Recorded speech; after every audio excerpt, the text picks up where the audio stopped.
Hello and welcome again to the YouTube channel of AgriAddict. And in today's video, we are going to deal with some concepts of nutrient availability from the chapter of mineral nutrition in soil science. But before that, if you are new to our YouTube channel, just press the subscribe button and click the bell icon against it to get notified for such videos at the earliest. So, before diving into today's video, let me briefly introduce myself. I am your mentor Rohit from Soil Science and I have completed my undergraduation from Anand Niketan College of Agriculture, Anandvan, Varora, which is affiliated to Dr. Punjab Rao Deshmukh Krishi Vishwavidyalaya, Maharashtra. And currently I am pursuing my masters from Indira Gandhi Krishi Vishwavidyalaya, Raipur, Chhattisgarh from Department of Soil Science. So, moving into today's chapter, we are going to cover some concepts from nutrient availability, some definitions from mineral nutrition, as well as we are going to see some questions that have been recently asked in ICRPG examination in the previous years. So, we have the first definition of soil fertility, which says that it is the inherent capacity of soil to supply plant nutrients and water in inadequate amounts to the. So, just remember this word, it is the capacity to supply plant nutrients. Let's understand now what is soil productivity. Soil productivity is the soil's capacity to produce a certain amount of yield of crops with optimum management practices. So, soil fertility is one of the function of soil productivity. We'll see how. But before that, these optimum management practices may include planting date, fertilization, irrigation scheduling, tillage, cropping sequence and pest control practices. So now let's see how soil fertility is one of the function of soil productivity. Soil productivity is a combined function of fertility management plus climate and some other external factors. So now let's see how soil productivity is a function of fertility management as well as climatic factors. But before that, let's see one line which says all fertile soils are not productive, but all productive soils are certainly fertile. Now let's understand this line very simply. Consider an example, koi bachcha hai, there is some kid who has been preparing for an exam and he has covered entire syllabus from all the corners, solved all PYQs, given his 100% level best till the day of examination. है ना? कोई बच्चा है जिसने syllabus को सारा complete किया है, हर कोने से उसने हर कंसेप्ट पढ़ा है, हर टॉपिक को 2 या 3 बार रिवाइज कर चुका है, सारे पीवाईक्यूज भी सॉल्व कर लिए, हर रोज 7 से 8 घंटे पढ़ाई करता था, बट सर्टेनली एग्जाम के दिन उसकी तबीयत खराब हो गई, है ना? एग्जाम के दिन उसकी तबीयत खराब हो गई और वो उसका 100% एग्जाम में नहीं दे पाया. सो डज दैट मीन कि उसने मेहनत नहीं करी थी? No, that doesn't means that. So similar is the case in the case of soil. कभी-कभी ऐसा हो सकता है कि एक आध सॉइल फर्टाइल है ना? It has lots of nutrients present in it and it can supply to the plants, but condition वैसी नहीं है. समझो ड्रॉट पड़ गया और पानी नहीं मिला सॉइल को, because we know that water is the main conducting medium, उससे ही न्यूट्रिएंट्स कंडक्ट होते हैं. और ऐसे कंडीशन में समझो सॉइल को पानी नहीं मिला, ड्रॉट पड़ गया है, then will the fertile soil be able to be productive or give a certain amount of yield? नहीं ना. So this is what it means कि soil productivity is a combined function of soil fertility management and climatic condition.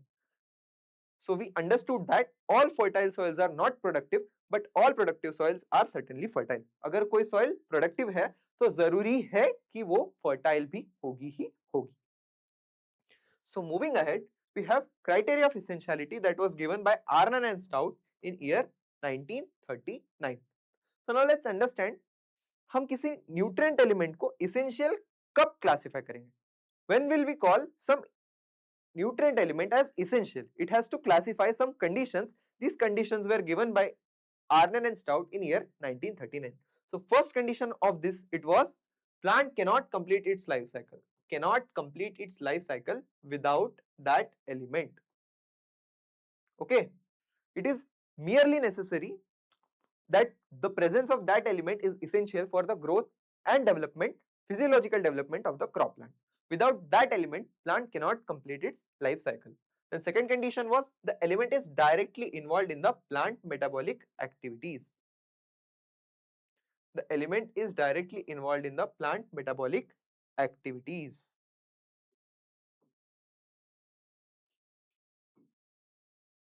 And the third condition is the deficiency of that element is very specific and it cannot be completed by supplying any other nutrient. अगर ये तीन condition कोई element satisfy कर रहा है तभी वो element को इसेंशियल क्लासिफाई किया जाएगा. और according to this criteria of essentiality there are 17 essential elements which have been categorized as essential nutrients. Among that, some are macronutrients and some are micronutrients. Now, what are macronutrients? ऐसे nutrient elements which are required more than 1000 ppm in plants will be termed as major macronutrients, and ऐसे elements जो 100 ppm से less की quantity में plant को लग रहे हैं to complete its growth and life cycle, such elements will be termed as micronutrients. Now, among macronutrients, they have been further classified into framework elements, primary elements and secondary elements.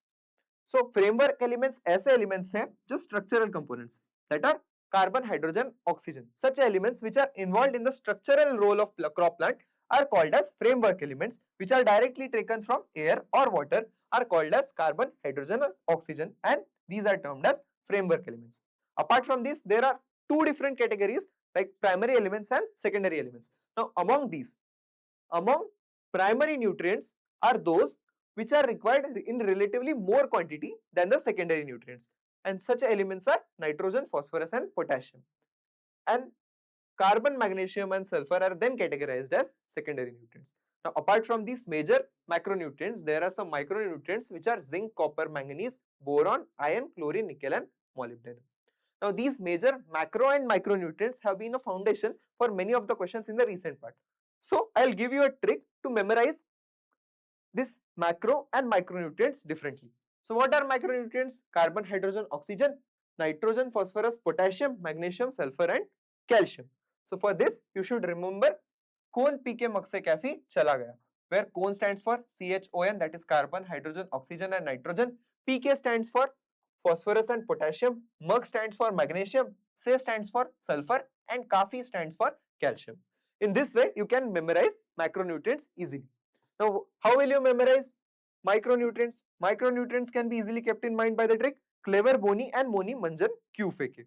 Clever, boni and moni manjan Q feke. So, clever stands for chlorine, boni stands for boron and nickel, moni stands for molybdenum, manjan stands for manganese and zinc, Q stands for copper and feke stands for iron. In this way, you can memorize macro and micronutrients very easily without any confusion.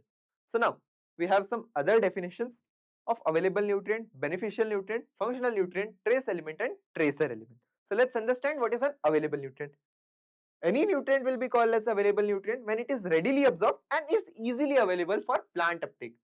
Then that element will be called as available nutrient in the plant, and it constitutes only a small amount of total nutrients in the soil. है ना?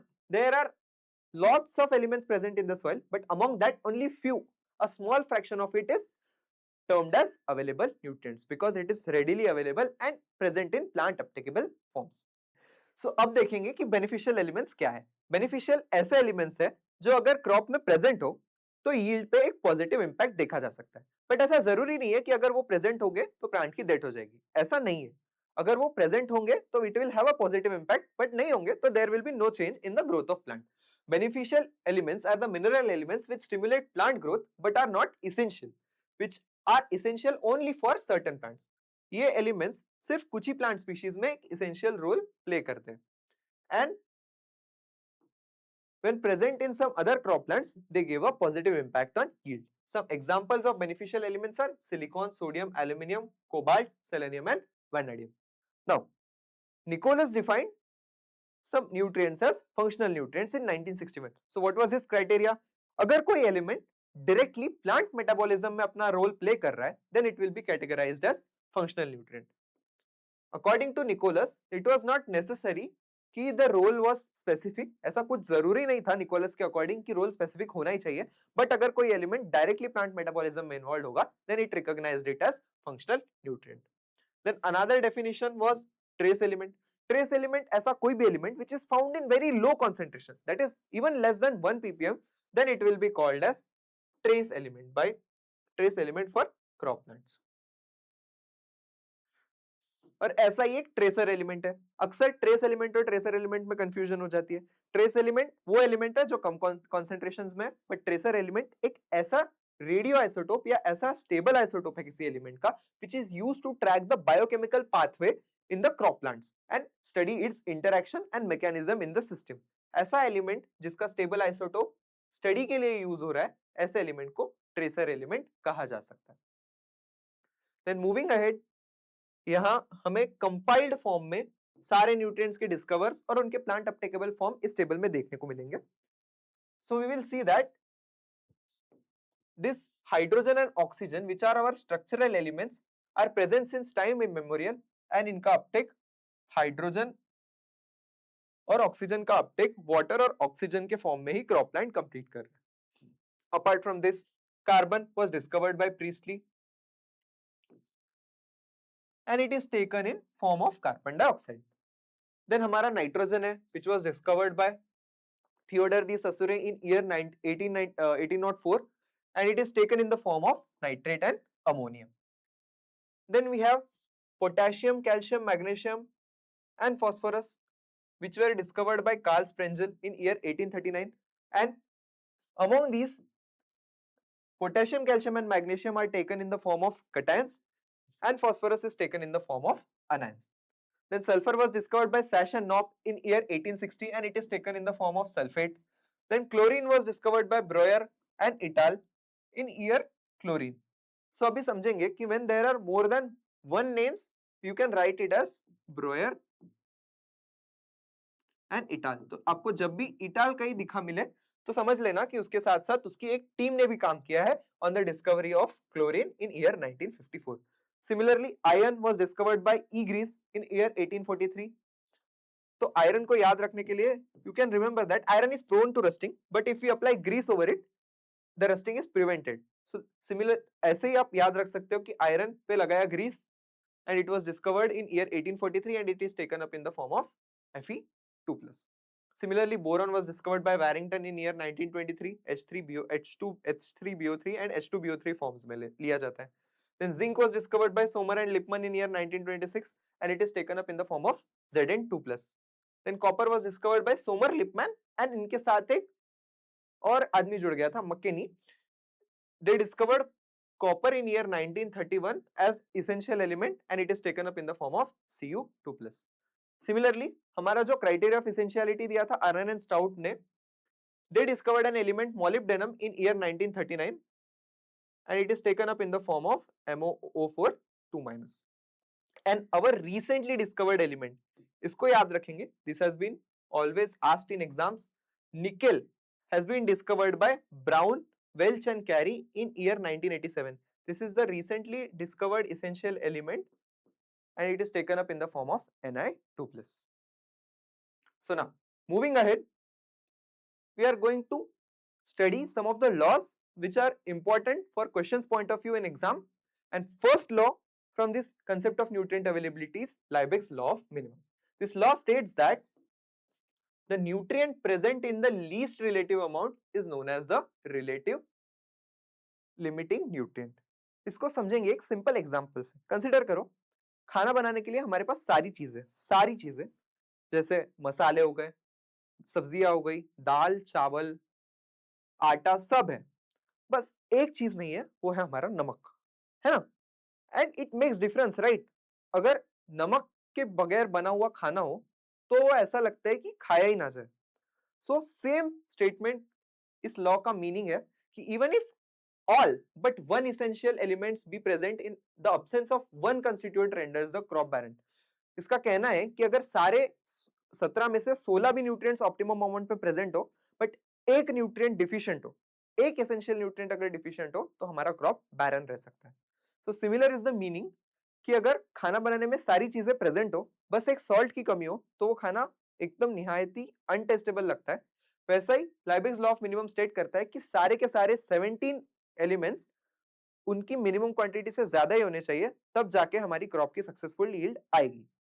अगर ऐसे भी नहीं समझा तो इसको समझाने के लिए हमारा एक बैरन कांसेप्ट है which was given by Tandon and chemo in year 1993. इनका मीनिंग यही था, इन्होंने सिंपली यही स्टेट किया था कि अगर आपके पास एक बकेट है ना, एक बकेट है जिसके जगह जगह पे बहुत सारे होल्स है, डिफरेंट लेवल्स पे बहुत सारे होल्स है, और आपने इसमें पानी भरना स्टार्ट किया, है ना. इसने आपने पानी भरना स्टार्ट किया तो पानी आप सिर्फ इसी होल तक भर पाओगे. ऐसा इन्होंने इसलिए कहा था क्योंकि the lower most limited, the least present nutrient will be the limiting nutrient, because इससे ऊपर आप जा ही नहीं पाओगे कभी। यहां तक आएगा, पानी बाहर निकल जाएगा, फिर आप भरने की कोशिश करोगे, फिर पानी बाहर निकल जाएगा। सो लॉ वाज कि जो भी लिमिटिंग न्यूट्रिएंट होगा वो सबसे लीस्ट क्वांटिटी में प्रेजेंट होगा और वही डिसाइड करेगा कि क्रॉप की यील्ड कितनी जा रही है। It states that if one essential nutrient is deficient, plant growth will be poor even when all the other essential minerals are present in abundant. Same वही स्टेटमेंट का मीनिंग है कि अगर सारे न्यूट्रिएंट्स भी ऑप्टिमम कंडीशन में present हो, 16 के 16 न्यूट्रिएंट्स अबंडेंट क्वांटिटी में प्रेजेंट हो, बट एक न्यूट्रिएंट डिफिशिएंट है, then your crop will be left as बैरन।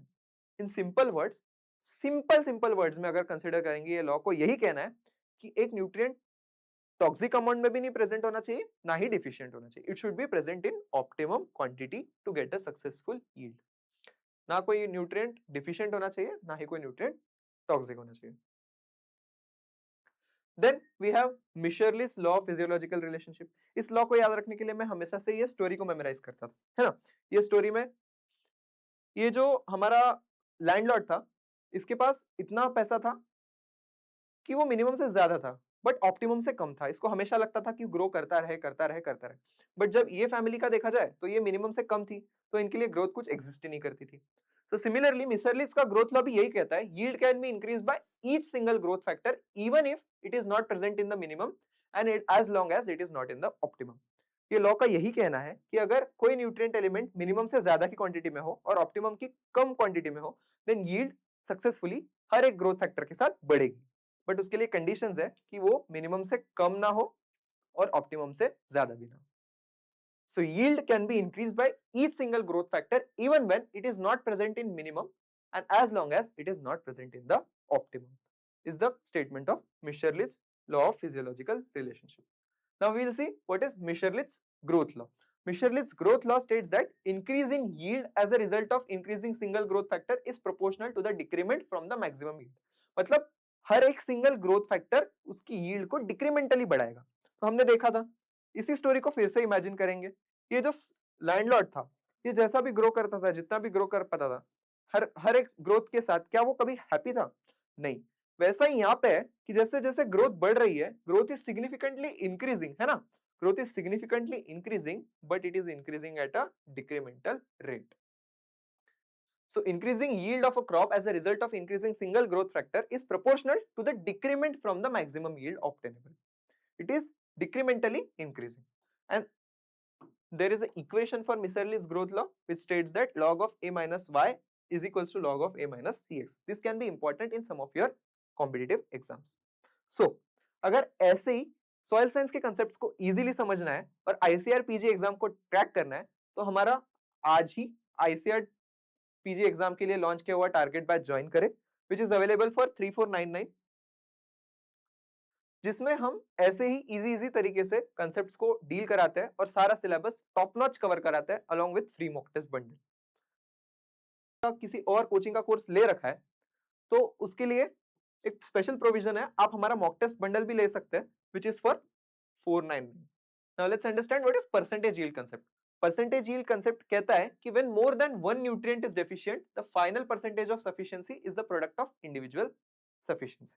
इसका कहना ये है कि जब एक से ज्यादा न्यूट्रिएंट्स डिफिशिएंट होंगे तो जो हमारी क्रॉप की जो यील्ड होगी, it will be the product of individual sufficiencies of the two deficient elements. It was given by Baule in year 1980.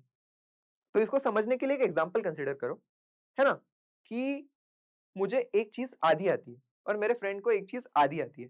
हम दोनों ने आधी आधी दोनों के साथ शेयर करी और हमने कुछ तीसरा एक नया जुगाड़ कर दिया। सिंपल मीनिंग है परसेंटेज यील्ड कंसेप्ट का। इट मींस कि अगर फास्फोरस एडिक्वेट है 80% यील्ड देने के लिए और पोटेशियम एडिक्वेट है 70% ऑफ यील्ड देने के लिए, तो जो हमारी ओवरऑल यील्ड होगी वो होगी इन दोनों की product 80/100 into 70/100. That means optimally 56% he yield हम जनरेट कर पाएंगे, है ना। सो इसके अलावा परसेंटेज यील्ड कंसेप्ट के अलावा बोल ने एक और यूनिट डिस्कवर किया था, that is Baule's unit. Baule's unit was the unit, it stated that it is the amount of nutrient element required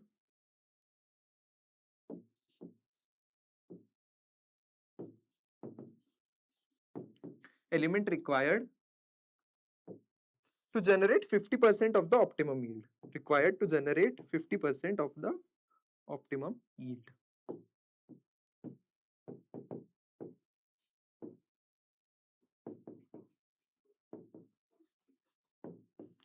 Or Bohr's unit for nitrogen is 223 pounds. Similarly, for phosphorus is 45 pounds, and for potassium is 76 pounds.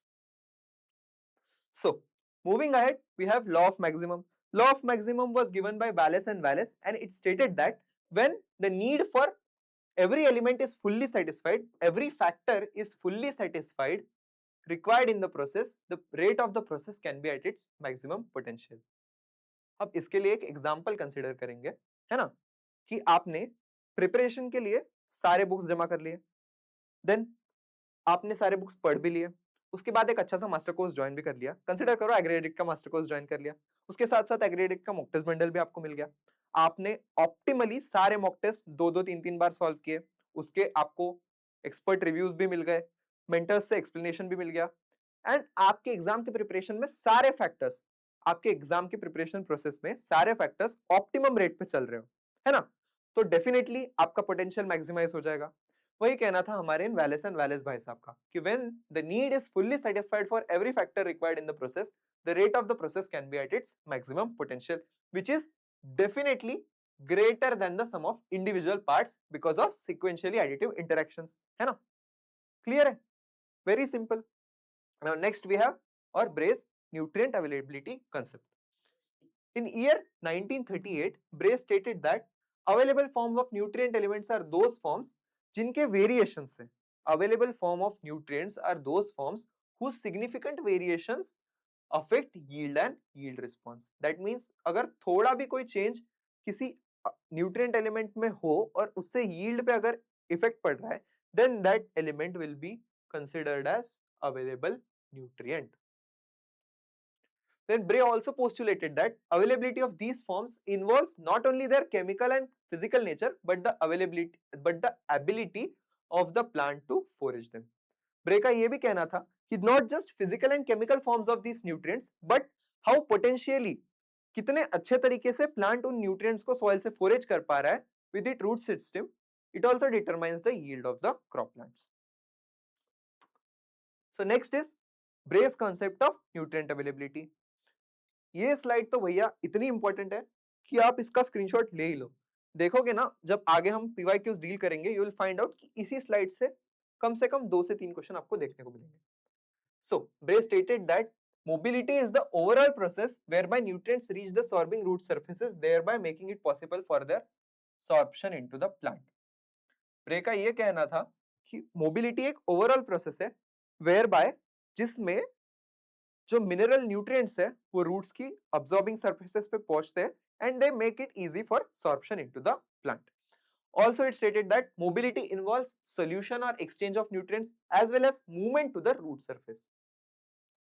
It involves solution or exchange of nutrients as well as the movement to the root surface in a contemporary knowledge of plant nutrients. Then Bray recognized or categorized nutrient elements into 2 categories such as anions like nitrate, chloride and bicarbonate which are not absorbed in the solid phase and remain in the suspended stage. They were termed as mobile nutrients because they could travel to longer distances. ऐसे nutrients जो even root surface के दूर हो and still they can be absorbed. ऐसे कुछ anions है जैसे nitrates, chlorides and bicarbonates. These were regarded as mobile nutrients by Bray. But उसी के अपोजिट कुछ cations थे जैसे potassium, magnesium and calcium which were held negatively charged on the colloid surface and which were not easily traveling to longer distances. So ऐसे elements को immobile nutrients करके करार दिया गया था. Then concentration of these cations in soil solution is controlled by kind and amount of electrolytes present in the soil, the amount of different exchangeable cations is present in the soil and their nutrient ease of release. वो कितने easily release हो पा रहे हैं उनके colloidal interactions से, that decides the concentration of these cations in the soil solution.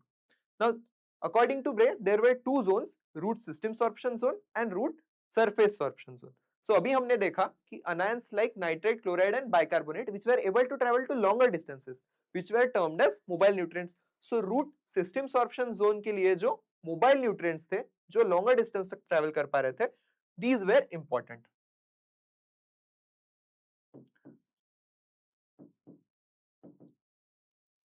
But ऐसे भी कुछ nutrients थे जो कि fix हो रहे थे और उसके लिए root surface sorption zone important था which were termed as immobile nutrients.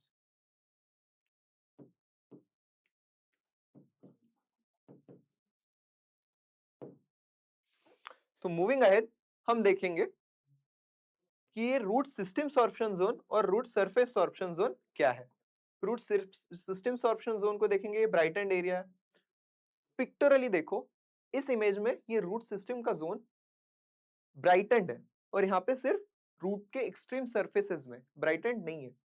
तो ये जो इमोबाइल न्यूट्रिएंट्स है ना, जो बिल्कुल एक्सट्रीम कांटेक्ट के रूट्स में होंगे वहां से अपटेक किए जाएंगे, पर जो मोबाइल न्यूट्रिएंट्स होंगे which can travel to longer distances such as nitrates, chlorides, this will be taken from overall root system zone. But in case of immobile nutrients, extreme surface के कांटेक्ट में जो nutrients होंगे वही important role play करेंगे।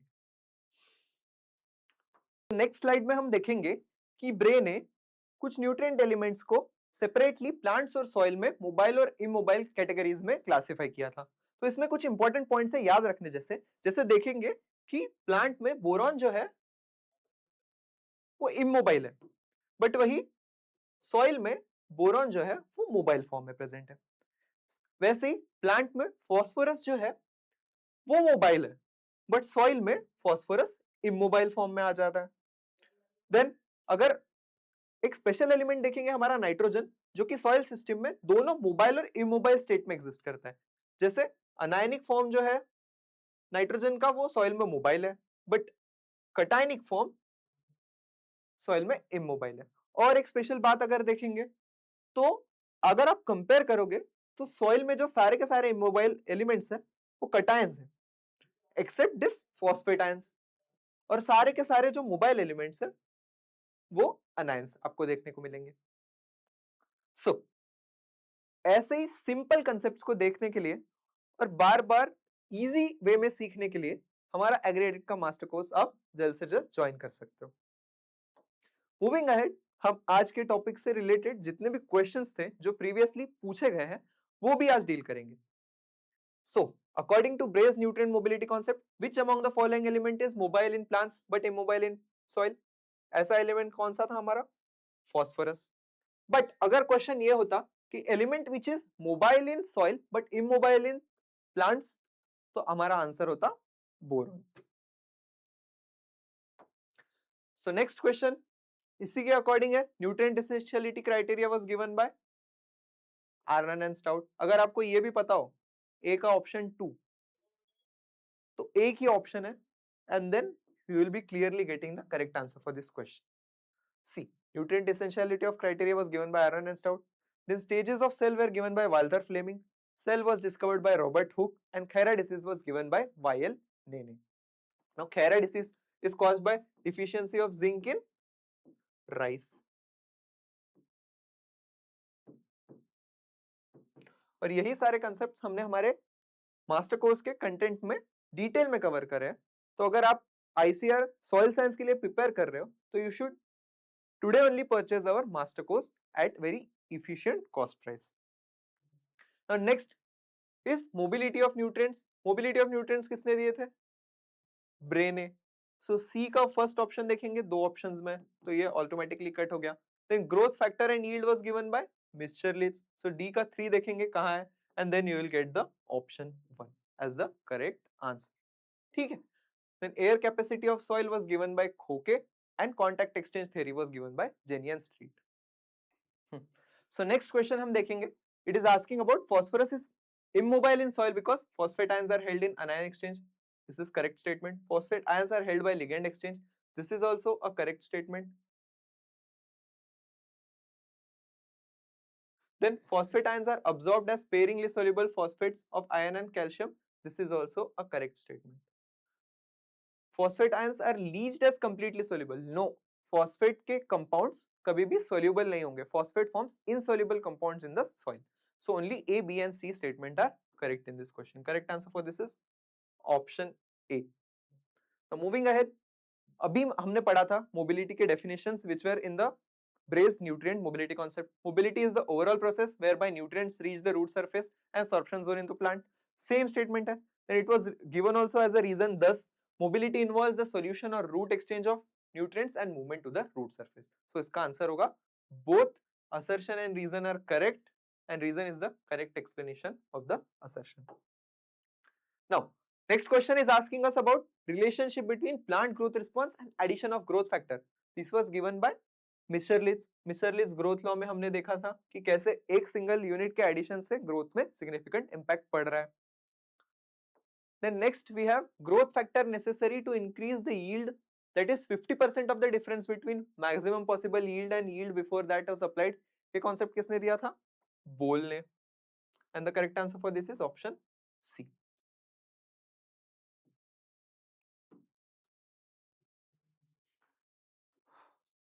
The next question is asking us about nutrient mobility concept was given by Bray. Then movement of nutrient ions in response to the concentration gradient. इस question का answer आप comment section में drop करेंगे. ठीक है. Then functional nutrient was introduced by, ये भी हमने आज के लेक्चर में कवर किया. This was given by Nicholas in year 1961. Then who gave the law of minimum? Law of minimum was given by Justus von Liebig. The next question is asking about movement of nutrient ions from root in convective flow of water is, इसका answer होगा mass flow.